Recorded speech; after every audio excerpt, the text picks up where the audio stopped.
Você tá acostumado a me ouvir comandando as arenas do Rocket League e narrando cada jogada, mas agora, meu amigo, o jogo mudou. Tem time novo campeão da LCS Sun e a corrida pelo Major tá mais acirrada do que nunca. Olá, eu sou Elson Moura e esse é o Açúcar no Alho. Como você já sabe, esse projeto não tem nada a ver com culinária desastrosa. Aqui o tempero é arte, cultura, atitude e um pouco de excentricidade, como um açúcar no alho. Esse projeto tem o apoio da Drimo, a marca do Fantasminha que veio para ficar. A Drimo une qualidade, estampas exclusivas e tiragem limitada. Dá uma conferida lá nas redes sociais. Esse episódio também tem o apoio da Foto na Parede, esse ambiente maravilhoso que a gente está aqui. Se você quer transformar a sua imagem em arte, procura lá, Foto na Parede. Tudo bem, pessoal? Eu sou o Moura. Hoje nosso convidado está presente em algumas paixões que muitos compartilham do mesmo gosto ao redor do mundo todo. Entre eles, o futebol, o carro, o jogo ou até mesmo os três. Estou com ele aqui, nosso amigo Eduardo Melo, radialista e locutor. Tudo bem, Eduardo? Tudo bem. Obrigado pela participação. Que isso, imagina. Cara, eu queria começar perguntando do seu nome do Dudes, né? Como que isso começou? Eu tinha visto, eu olhei no seu Instagram que alguns amigos seus te chamaram para fazer uma locução pelo Discord. Como é que foi isso? Como é que isso começou? Cara, então, o Dude já existe, na verdade, há muito tempo, porque eu sempre fui chamado de Dudu, né, apelido normal de Aham. Eduardo, só que, não sei, acho que ter muitas pessoas me chamando assim se tornou uma coisa muito comum, Uhum. quase que a gente fala que o nosso nome, né, o apelido vira o nosso nome, Sim. e eu quis mudar, eu já jogo desde muito novo, até por influência do meu irmão, Uhum. e basicamente eu quis dar uma variada. Eu coloquei o S no final, tirando o Dudu, e virou Dudes. Algumas pessoas já me chamaram assim na vida também, Uhum. então meio que ficou fácil, né, encaixar esses dois nomes. E aí o Dudes, ele acompanha do meu sobrenome, que é Melo Sim. também. Só que eu também, por influência do meu irmão, eu sempre vi ele usando Melo com W no final. Uhum. E eu simplesmente peguei o nome dele na internet de Melo e coloquei no final, porque eu achei legal. E ficou as Dudes Melo, né? Você tá com que idade? Agora eu tô com 22. Fazem 5 anos, desde os 18, que eu já trabalho nesse meio de games. E até voltando à história, do outro lado da rua aqui Uhum. tinha um açaí da minha irmã, eu trabalhava nele. E como eu falei, o videogame tá na minha vida há muito tempo. E o Rocket League, desde 2015, eu sempre tive muita afeição por ele. Uhum. Só que nunca foi uma coisa que eu me dediquei a jogar Sim. e tudo mais. Eu sempre fui mais do futebol tradicional, FIFA, enfim. O Rocket League era uma coisa meio esporádica, eu joguei com alguns amigos e foi mais ou menos crescendo essa paixão. E aí em 2021, no ano de pandemia, eu tinha 2 amigos que a gente costumava jogar junto Rocket League. E na época, eu acho que eu não estava fazendo muita coisa de bom na minha vida. Eu falei, vamos jogar um torneiozinho aqui online? Eles falaram, vamos. Aí eu procurei, achei esse torneio. E aí o torneio, ele era organizado pelo Discord, né? Então a gente entrava no Discord, tinha uma comunidade toda lá do jogo. A gente jogou o torneio, foi participando das etapas ali, até que a gente foi eliminado. Eu voltei a trabalhar no Açaí, e enquanto eu estava trabalhando, eu ainda estava naquele Discord, eu vi uma mensagem de alguma pessoa da comunidade perguntando se tinha alguém disponível para narrar o jogo na noite. Eu trabalhava até às 6, mais ou menos, o jogo era que ele queria narrar às 9, se eu não estou enganado. Aí eu falei, não estou fazendo absolutamente nada, vou fazer esse jogo. Eu falei, eu narro. E você de fato narrava ou foi só tipo, vou dar um migué Então, aqui? aí acho que entra num outro tópico que é meio que a narração da minha vida, né? Eu sempre gostei de ouvir narração muito alta, então sempre... Uhum. Narração de futebol. Assim. Isso, exato. Uhum. E eu via jogo com meu pai, então a gente sempre deixava no mais alto possível a TV e a gente ficava vendo os jogos lá na sala de casa. Então eu sempre gostei muito de ouvir narração. Uhum. Quando eu estava jogando FIFA sozinho em casa, a TV estava aqui, eu jogava aqui, né? Uhum. Então eu ficava em pé e eu sempre achei a narração do jogo ruim. Uhum. Então eu narrava por cima enquanto eu jogava. Pô, que legal. Então foi assim que eu comecei a narrar. Uhum. De maneira ridícula, mas Já comecei a treinando narrar. sozinho já, pô. Exato, era Pelo um menos foi treino. natural, né? Uma maneira natural. Exato. Não quero dizer que você é ridículo absolutamente. Não, hoje não, mas naquela época talvez eu fosse. Então basicamente foi assim, essa Uhum. minha experiência de narração. Que da Eu também já hora. narrei jogo de futebol assim, né? Uhum. Abria live na Twitch, começava a narrar, mas também sempre era uma brincadeira, não era Uhum. nada sério. E nesse eu também levei da brincadeira. Só que o dono do campeonato, que hoje é meu amigo inclusive, ele viu a narração. Ele viu que eu tinha me oferecido pra narrar, mandei o link lá no chat pra galera que quisesse ver, né? E ele foi e viu. Ele falou, não, você é muito bom. Que da hora, cara. Você tem interesse em continuar narrando e tudo mais? Eu te coloco aqui como opção pra galera te chamar pra narrar. Que Aí ele massa. falou, eu falei, sim, vambora. Não tenho nada pra fazer de melhor na minha vida. 2021 era pandemia. Eu trabalhava e ia pra casa, então era isso. Então foi basicamente assim que começou. E aí eu fiquei 3 meses nessa jornada de narrar campeonatos amadores, até ser convidado pela Player One, que é uma empresa do Grupo Globo, para narrar o campeonato Que da principal de Rocket hora, League. cara, que massa. E você sempre teve esse gosto pelo Rocket League? Você já tinha outro jogo, tipo, você já tinha em mente, já gostava de outros jogos além de juntar carro e futebol? Vai tentando sair contra o corner agora. Mais uma vez, é a Fúria vindo pro campo de ataque. Que passe! Lost tentou o chute. Vem mais um. Na back pro Swift! Vamos que vamos! Fúria é o segundo gol da equipe. Mais uma vez, os 3 jogadores trabalhando e deixando a zaga da equipe da PAC, meus amigos. Então, eu nunca fui muito aficionado por carro até eu realmente começar a dirigir. Eu comecei a gostar mais. Mas o Rocket League é o que eu falei, ele não veio de uma maneira que assim, forçada, sabe? Eu fui jogando uma vez um ano, outra vez outro ano, assim, até que foi o Rocket League hoje tem 11 anos de idade, então Caraca, eu tudo joguei isso. durante 5 anos dele, assim, que ele foi crescendo, e foi sempre de maneira esporádica. Eu sempre fui muito apaixonado por futebol, isso minha vida toda. Então eu sempre joguei jogos de futebol mesmo, como maioria. Tanto que meu pai enchia, né, a minha paciência, porque ele não queria comprar todo ano um FIFA diferente, mas eu queria Eu muito. nunca fui de entender muito bem o fato de comprar o mesmo, isso porque eu não jogo FIFA, eu não sou do público do futebol, eu sou o oposto, o público Sim. dos carros. Não Mesma faz coisa de muito- comprar Forza, por exemplo, o mesmo Sim, o Forza mesmo jogo, todo né? ano. Não faz muito sentido não, mas fazer o quê? Eu queria estar atualizado, eu queria o do ano, né? Mas enfim. Aí eu jogava sempre o FIFA, e aí em 2021 foi aquilo, o Rocket League ele teve uma transição, né? Se eu não me engano, no 5º ano ou 6º ano de vida dele, ele foi para uma outra distribuidora, e o jogo se tornou de graça. Então ficou muito mais fácil, né? Eu precisava Sim. comprar o jogo para poder jogar. E aí em 2021, como eu tinha amigos também que não jogavam, não queria comprar, né? Eles queriam jogar jogos que eram de graça. Então a gente começou a jogar Rocket League mais de maneira natural, assim, e aí realmente virou uma paixão. Mas eu acho que o Rocket League, ele, ou pra mim, ele antes de virar um jogo que eu realmente gostava de jogar, ele virou um trabalho, sabe? Então eu acho que foi um ciclo inverso. Por exemplo, o Entendi. FIFA eu sempre gostei de jogar e hoje eu narro FIFA, mas eu gostava antes de narrar. O Rocket League foi o contrário. Eu comecei a narrar e depois Pra eu comecei a depois começar a realmente gostar gostar. do jogo, sabe? Entendi. Antes eu só jogava pela amizade ali com a galera. E você fez narração em outros jogos também, a não ser esses dois? Já fiz vários jogos. Eu já fiz CS, já fiz Valorant, já fiz FIFA também, como já falei. Fortnite, dentre vários outros. Do esportes eu acho que eu já rodei muita coisa. Que legal. No esporte tradicional só teve narração de radinho, de futebol e a Kings League que a gente fez ano passado. E o seu comportamento diante do jogo hoje? Você consegue se divertir ainda ou só ver como trabalho? Como é que... Então, é uma também. relação complicada. Assim, eu me divirto, lógico. Eu gosto muito de jogar com os meus amigos ainda. Mesmo galera que eu jogava lá atrás, eu jogo hoje. Só que você vai jogando, você começa a ficar bom, querendo ou não, né? Então você começa a jogar com gente boa e com gente também que não é tão boa assim. Então é uma relação, eu adoro jogar, mas às vezes você passa um estresse que não tem necessidade nenhuma, né? Então fica nesse ímpeto, assim.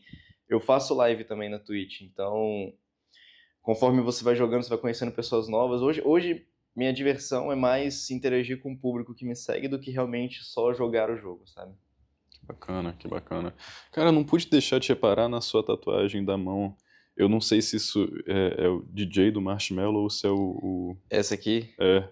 E se Cara, isso na tem verdade alguma... isso é o É a assinatura do Louis Tomlinson, que é um ex-integrante da One Direction. Entendi. Tem um amigo meu que ele tem uma tatuagem do Marshmello, eu pensei, caramba, talvez seja o mesmo, ou ele pegou isso pra associar com o nome também. Não, Não tinha nada a inclusive, ver. história engraçada, eu adicionei essa tatuagem na minha assinatura também, Que legal. de dudes, assim. Então tem esse sorriso aqui no final dela. Que legal, porque isso me remeteu muito o DJ, né? Eu ia até perguntar também se todo você mundo. tinha alguma envolvência com a música eletrônica ou coisa assim. Não, com eletrônica, Aham. com eletrônica não, mas eu canto desde muito novo, assim. Que Eu nunca tive legal. uma banda, Aham. mas eu canto por diversão também. Posso interromper? Ele escreve, não. Não, escrevo não. Escreve. Ele não- Ele tem mais de uma. Que isso, que legal. Mas você, além de cantar por diversão, como você falou, você toca algum instrumento também? Não, eu só canto. Só É, canto. Eu nunca tive aptidão pra tocar. Na verdade, Uhum. também nunca corri atrás, assim. Aham, Quando eu corri atrás foi coisa de 2 minutos. entendi. Eu corri e falei, vou tocar. Não, vou não. Você se sentiu um pouco intimidado quando você começou a narrar? Como é que foi em questão da ansiedade? Então, Diante das câmeras. foi algo meio complexo. Eu acho que eu entrei também num momento meio conturbado do Rocket League, assim, porque a situação como um todo era... No início, mostrar a cara nunca foi um problema. Aham. De novo, eu fazia lives também jogando de brincadeira, assim, então, assim, já tinha uma pequeníssima comunidade de 5 pessoas que me assistiam ali de vez em quando, mas estar na frente da câmera nunca foi um problema. O problema veio quando foi a transição para Player One, né, que foi quando a gente começou a fazer o campeonato oficial do jogo, Uhum. que quando me chamaram, me chamaram para cobrir só um dia que uma pessoa não poderia, seria só uma sexta-feira. E quando me anunciaram eu e umas 3 pessoas que a gente não fazia parte, assim, de maneira, eu não sei qual é a palavra para falar, mas a gente não tinha uma fidelidade tão grande com o jogo como outras pessoas, outros narradores já tinham. Existiam narradores antes de mim que já faziam isso há mais tempo Uhum. e não foram contratados. Então, meio que a galera que gostava, a comunidade do Rocket League, que eu não conhecia muito bem assim, meio que caiu matando em cima da gente, Uhum. que não era, né, quem eles queriam ver na frente da câmera lá. E como era minha primeira vez também, acho que era uma responsabilidade muito grande. E também, não vou mentir, prometer uma quantidade de... Né, o contrato era uma quantidade de dinheiro que eu nunca tinha visto na minha vida. Então eu senti um peso muito grande Uhum. fazendo aquilo. E nessa primeira transmissão aconteceu uma coisa engraçada que era, pra gente, o nosso feed que a gente chama, né, que é o retorno que a gente tem da transmissão, tava embaçado demais. Tipo, não dava pra ver o nome dos jogadores, não dava pra ver quem tava indo na bola ou não. Então, não dava pra narrar. Uhum. Eu tava deduzindo o que tava acontecendo narrando. Caraca. Então, assim, o que já estavam caindo matando em cima da gente, quando me viram narrando daquele jeito, acabou comigo, Uhum. né? E aquela transmissão, inclusive, eram pra ser 5 jogos no dia, foram 3 só. Então, eles cortaram a transmissão mais cedo Uhum. e falaram, desculpa, obrigado. Uhum. Eu lembro de sair daquele dia da transmissão e eu jogava bola toda sexta aqui em Vitória, eu já não moro mais aqui. Eu saí chorando, cheguei no jogo lá e falei, tipo, galera, tô zoado, assim, não queria mais fazer nada, que normalmente a gente sai depois, falei, vou pra casa, vou ficar quieto. Porque eu achei que tinha acabado ali, sabe? Uhum. Tipo, eu realmente, quando eu comecei a narrar aqueles 3 meses que eu fiquei no Campeonato Amador, eu desenvolvi uma leve paixão pela narração, sabe? E quando eu tive a primeira oportunidade, eu fiquei tipo, acabou. Porque Uhum. foi horrível, foi muito ruim mesmo, assim. Tanto, assim, minha performance obviamente foi afetada pela transmissão, mas eu achei que não ia ter outra chance, porque eu fui Uhum. contratado só pra suprir uma necessidade, sabe? Mas aí deu segunda-feira, eu fiquei o fim de semana todo meio mal, assim. Deu segunda-feira e eles meio que falaram, não, a gente quer você de novo na sexta e no domingo que vem. Uhum. Aí quando você bufa assim, né, tipo, nossa, tá, ok, pelo menos vai ter mais uma chance. E nesse outro fim de semana eles também contrataram a galera que eles pediram. A galera da mesma comunidade. Uhum. Então, tipo, era a galera que tava comigo, mais o que a comunidade pediu. Então eram 9 narradores, 8 narradores, alguma coisa assim. Então deu uma aliviada também nessa pressão que tava caindo em cima da gente, que era de, tipo, a gente não era quem eles queriam que estavam lá, mas Uhum. aí as outras pessoas chegaram, o clima amenizou, E aí foi naturalmente caminhando. Depois desse fim de semana eles efetivaram eu como um dos narradores, né? Não foi mais uma coisa para Que suprir legal. necessidade. E aí estamos aí até hoje. E como é que Já foi esse sentimento? de ser efetivado, É. cara, foi louco. Porque, de novo, foram 3 meses que eu fiquei só narrando de brincadeira pra, numa semana, Uhum. a vida virar, sabe? Pra ser uma coisa diferente, assim. Eu nunca imaginei trabalhando com isso, mas hoje eu também não consigo me imaginar fazendo outra coisa sem Uhum. ser isso, sabe? Realmente virou uma paixão muito grande fazer a narração. Então, quando falaram que eu ia trabalhar para uma empresa do Grupo Globo, aumentaram também a cifra, né? Porque Uhum. agora eram mais dias que eu ia fazer, então o salário também ficou mais alto, e eu fiquei tipo, nossa, é o que eu quero fazer pra vida. E aí tem uma história boa, inclusive, que envolve minha mãe, que a gente, nos campeonatos internacionais, isso, inclusive contextualizando, era só um campeonato regional, né? Que a Uhum. gente tem os sul-americanos que classificam para o internacional. Só abrir um parênteses aqui, você Claro. já foi para já houve a necessidade de sair para São Paulo assim que foi contratado? Não? Então, é nessa situação que eu ia falar, que era basicamente eles no internacional faziam as transmissões em estúdio lá em São Paulo. E aí minha mãe não queria deixar eu ir. Ela, inclusive, chamou meu pai lá pra me Tentar dar... te contrariar. E eu falei, não quero saber, eu tenho 18 anos, eu vou. E aí eu fui.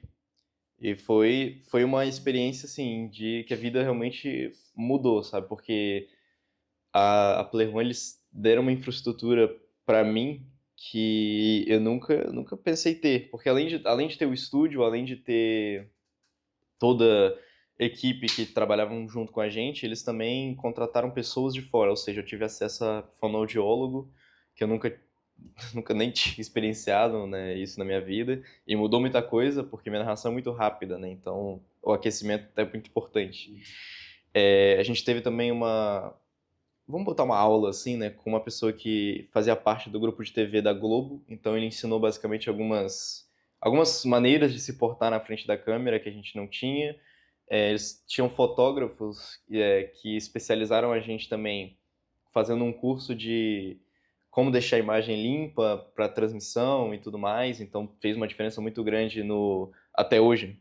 Eu uso as dicas que eu tenho para poder fazer as transmissões. Então acho que essa parte foi muito legal. E obviamente toda a situação, né? Ficar num hotel absurdo, ter experiência com criadores de conteúdo também da área do Rocket League e pessoas que realmente trabalhavam, né, nesse meio. Até hoje eu tenho amizade com o Gui, que é uma pessoa que era responsável pelas transmissões de futebol da Globo. Hoje eu não sei o que ele tá fazendo da vida, mas também tá nesse mesmo rumo, né? Não sei onde ele tá. Mas eu tenho uma lembrança muito legal com ele, que é, no começo, ele falou, você é bom nisso, você é bom naquilo para cada narrador. E ele falou, tipo, olha, você ainda tem que encontrar o seu caminho, né? Você Porque falou com você. isso. Você ainda tem que encontrar o seu espaço, porque eu ficava variando muito entre narração, comentarista e analista, né, dentro da cabine ali. E aí, no final, no Mundial, que foi em agosto do outro ano, né, que a temporada ela começa em outubro, termina em agosto. Em agosto do outro ano foi o Mundial, e ele falou, olha, de todo mundo aqui, de todos os narradores, você foi o que mais melhorou. Você hoje é o melhor narrador que tem. E aí, desde então, assim, eu me sinto... Eu fiquei muito feliz, né? Porque ele acompanhou a gente durante todo o percurso ali de transmissões. E ter esse feedback de uma pessoa, pô, que tem essa noção. Trabalhou até com o Galvão, até, ele fala. Então, assim, foi muito legal. E como é que foi o processo de você trabalhar com várias pessoas ao mesmo tempo? Você falou que tinha narrado com 9 pessoas mais também, se eu não me engano. Como é que é narrar com várias pessoas ao mesmo tempo? Então, é que a gente dividia, né? Eram 4 pessoas, sendo um host, um narrador, um comentarista e um analista. Então, basicamente, a gente tinha uma pessoa que era responsável para fazer o que você está fazendo aqui agora, que era editar o ritmo da transmissão. O narrador, que ele focava mais, né, obviamente, na narração do in-game, do que a gente chama do play-by-play, né? Que é jogada por jogada. O comentarista, que ele fazia comentários mais esporádicos, assim. Acho que a gente pode usar como uma transmissão de futebol como uma coisa parecida, né? A gente tem hoje em dia, a gente tem uma pessoa que é responsável por até palpitar o que o árbitro está fazendo, sabe? Então esse basicamente seria o papel do analista, e o comentarista fazia comentários mais vamos colocar assim, genéricos sobre o que está acontecendo dentro do game, e o analista aprofundava um pouco mais. Então a gente tinha essa perspectiva. E uma das coisas até que, envolvendo sua pergunta, que é interessante é, eu nunca tive um trio fixo. A gente tinha narradores que tinham mais 2 pessoas fixas, eu nunca tive, eu sempre ficava variando entre as outros comentaristas e analistas ali. Então foi uma coisa que eu trabalhei muito com a Ana XD, que era host na época, ela tinha um pouco mais de experiência, ela levava muito dessa experiência para dentro da narração. Como é que foi sua ida pra Arábia? Como é que foi a experiência pra você? Cara, foi uma coisa, acho que a viagem mais maluca da minha vida, sem sombra de dúvida. Bom, a viagem para a Arábia foi um convite da CBF, né, pra gente cobrir a Copa do Mundo de Rocket League que tava tendo lá, tem todo ano. E, cara, surgiu assim, eles transmitem os qualificatórios, que é tipo uma Copa América que a gente tem aqui, eles jogam uma competição para classificar para a Copa. Então eles me convidaram para poder fazer a narração, a gente fez direto do canal da CBF no YouTube. E eles curtiram muito, né? A galera da CBF gostou demais. Era eu e mais um narrador de Rocket League também. Só que eles só tinham espaço para uma pessoa levar de criador de conteúdo lá para a Arábia.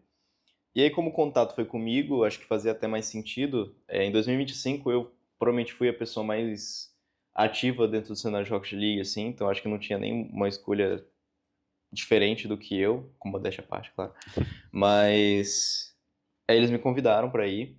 Eu nunca tinha viajado internacionalmente, então a mesma experiência que eu tive indo para São Paulo lá atrás, acho que só vai a níveis mais absurdos, porque é a Arábia Saudita, né? Mas meio que se equiparam, assim. Então foi muito louco. Eu acho que mais o convite da CBF, assim, você será o representante brasileiro na Arábia Saudita para criação de conteúdo. Então a gente teve um dia de preparo, foi lá em São Paulo. A gente ficou no Hilton, no hotel, e teve a gravação na Vivo, que é a patrocinadora da CBF, e depois a gente foi pra Fúria, pros meninos que representam a seleção treinarem, aí a gente gravou conteúdo lá, inclusive tá tudo lá nas minhas redes sociais. Então a gente teve esse momento que é o Media Day, né, que a gente gravou basicamente tudo, e aí são 2 modalidades, que é o eFootball, que é o PES de antigamente, né, o Winning Eleven. Eles foram primeiro, e a gente foi depois. Eu fui com os jogadores e a comissão técnica geral do Brasil e a galera da outra modalidade foram antes. Então foi meio louco, porque eu fui com mais 3 pessoas. E aí a história é boa, porque tava tendo uma tempestade aqui no Brasil no dia que a gente foi. Passou por São Paulo, tava tendo uma ventania louca no dia, tanto que eu tava saindo de casa, eu fui pra casa da minha mulher pra esperar o tempo do voo, né? E eu peguei um Uber, eu botei minha mala na calçada, minha mala foi embora com o vento, assim. E a minha mala tava pesada, a mala gigantesca. E eu fiquei preocupado, assim. Falei, que legal, né? Viajar na tempestade, show. E o voo chegou a acontecer no dia? Chegou porque a tempestade passou de São Paulo. Sim. Foi mais ou menos isso no início da tarde, assim. E só que a gente tinha um jogador vindo de Belo Horizonte e o outro vindo de Santa Catarina, eu acho. Esse de Santa Catarina nunca chegou em São Paulo, porque, né, a viagem dele foi cancelada. E o mais louco disso tudo ele era o mais novo. Caramba. Então, assim, ele era o mais novo e é o mais tímido de todo mundo. Até se vocês forem ver lá nas minhas redes, é o Swift, você vai ver claramente que ele é o mais novinho, assim. É muita gente fina, tadinho, mas ele é todo tímido. Então, basicamente, a gente foi. E aí, foi muito engraçado que todas as etapas que eu passava era uma coisa nova. Só que eu me sentia também responsável pela galera lá, porque são pessoas mais novas, assim, eles beiram uns 20 anos de idade, lógico. Mas eu também me sinto, assim, me senti parte do time. Então, eu ficava preocupado com o menino que vinha depois. E aí, a gente foi pro Catar primeiro, né, pra passar pela conexão. Então, eles fazem a gente tirar sapato, tira tudo ali pra passar pelo raio-x. E eu fiquei pensando, nossa, imagina esse moleque aqui tendo que lidar com isso tudo sozinho, sendo tímido, não fala inglês. Enfim, aí teve gente que foi parar na salinha, sabe, de revista e tudo mais. Enfim, foi divertido essa experiência toda. Agora, né? Agora, pensando agora. Mas aí chegando lá, é um outro mundo, né? Você vê pessoas com a cultura completamente diferente, mas foi muito legal. Foi a primeira vez que eu tive realmente uma experiência de estar próximo dos jogadores, assim. Então, acompanhei o dia a dia. A gente teve outro Media Day lá, né, que a gente também acompanhou, esse sendo da FIFA mesmo. Uhum. Então, foi muito legal. Foi uma coisa, assim, que eu espero viver de novo no futuro, porque ali eu descobri uma outra paixão, que é criar conteúdo Uhum. assim, em loco, né, de cobrir eventos e tudo mais. Ali foi uma outra paixão, assim, que eu realmente descobri. Cara, você já falou que a reação da sua mãe indo pra São Paulo foi bem diferente. Foi. E como é que foi pra essa viagem? Eu acho que ela só aceitou também, né? Ela não falou muita coisa dessa vez, né? Se pra São Paulo ele já foi, ainda mais pra... Eduardo, a gente está terminando o nosso bate-papo. Desde já eu quero te agradecer por você liberar esse tempinho pra gente aí. Imagina, né? que isso. Tirar em plena sábado de carnaval pra gente bater esse papo.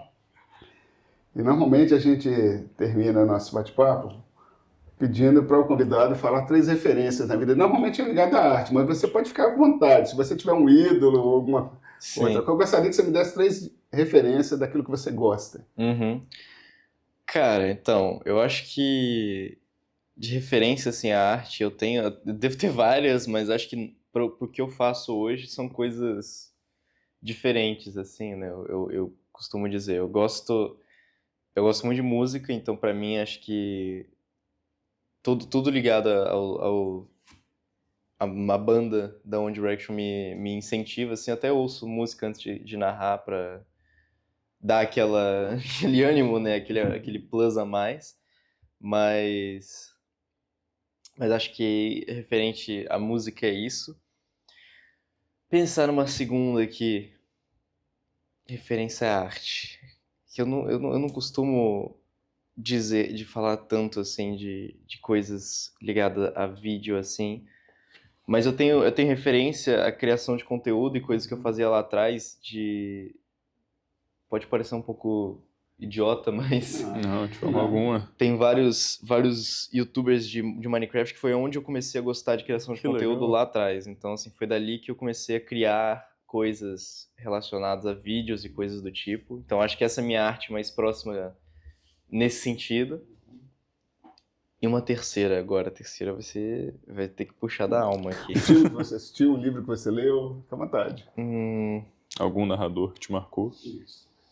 Cara, eu acho que de narração, eu acho que não foge muito do Galvão Bueno de crescer ouvindo, né? E acho que ele é uma referência de narração muito... Hoje, nem tanto mais, porque acho que já passou essa época. Eu me inspiro até em outras pessoas, eu gosto muito do Jorge Igor como narrador também, acho que ele é muito bom. Mas acho que o Galvão é a master da narração, assim, né? Você vê o cara narrando Copa, você fala, eu quero estar lá. Então, meu objetivo um dia é narrar futebol, narrar uma Copa, então acho que é esse a referência máxima que eu tenho de narração. Tá certo. E para as pessoas que estão nos assistindo, para encontrar um pouco do seu conteúdo, qual é o endereço? Então, você pode ir em @dudesmelo em todas as redes sociais. @dudesmelo. Isso, que igual eu falei, DUDS Melo com um W no final. Perfeito, isso é mais fácil, então. Você pode encontrar tudo que eu faço lá e por lá também eu divulgo onde eu tô narrando, se tiver algum evento ao vivo que vocês querem ver, então por lá encontra qualquer coisa minha. Valeu, cara. Muito obrigado. Muito Parabéns, cara. Você é Imagina mó que orgulho isso. mesmo, viu? Tanto para Obrigado. sua mãe, que tentou te bloquear, então certamente ela está orgulhosa de você hoje. Com Tá certeza. certo, obrigado. Muito obrigado.